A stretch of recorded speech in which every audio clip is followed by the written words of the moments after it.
Hey there, Zach from Splash here. In this video, we're going to talk about hosting your event, and there are two distinct hosting experiences for you to consider. One, if you're using your own streaming tech, like Zoom or Vimeo or YouTube Live, and two, if you're using Splash Studio, which is our built-in hosting and streaming tool. We'll cover both.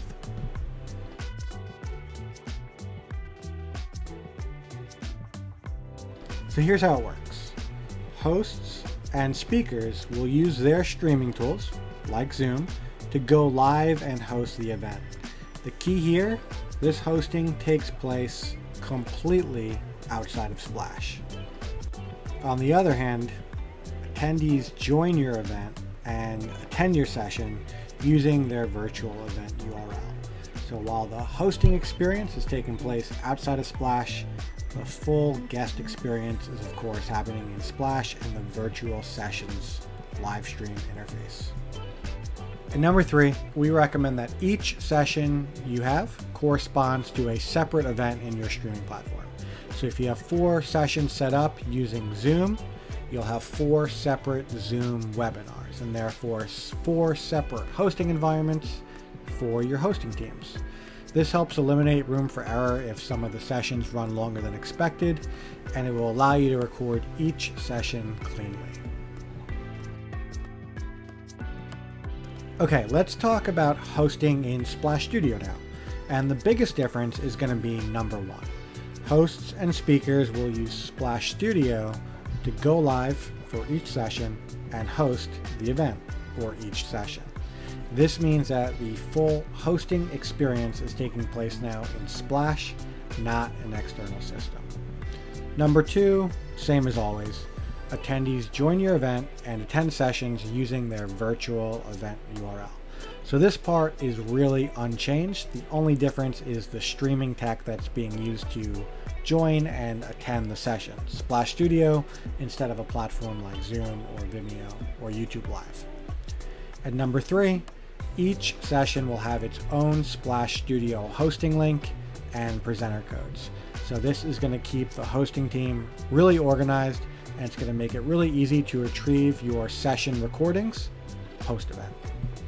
Okay, now let's take a look at how to retrieve our Splash Studio hosting details. So let's just jump really quickly into the sessions manager here. So for our coffee keynote, if we look at the embed type, this is using Splash Studio. Great. And then if we look at brewing with Chemex, we can see that this session is actually going to be powered by Zoom. So I'm not going to need to grab a Splash Studio hosting link for this one. The host will go live using Zoom. And our third session here, the art of the French press, this is also using Splash Studio. So I'm going to need to get some hosting information for this one too.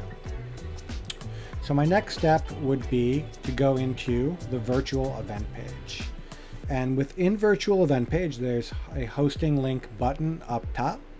If I click on this, this is where I get that information. So coffee keynote, I got my hosting link that I could copy, my host code and presenter codes. And then for the art of the French press, I have a different hosting link, different host code, and a different presenter code. So I would copy each of these down, save them, and share them out with the appropriate hosts and presenters. Let's close with some best practices for hosts. So number 1, distribute your hosting links and presenter codes. This goes for if you're using Splash Studio or an external system. Make it very clear where your hosts need to be. So what I recommend here is creating calendar holds with these details, plus a master run of show document that is shared with everybody. Number 2, be on time. Virtual sessions is essentially a dynamic schedule that helps guests get to where they need to go and view content.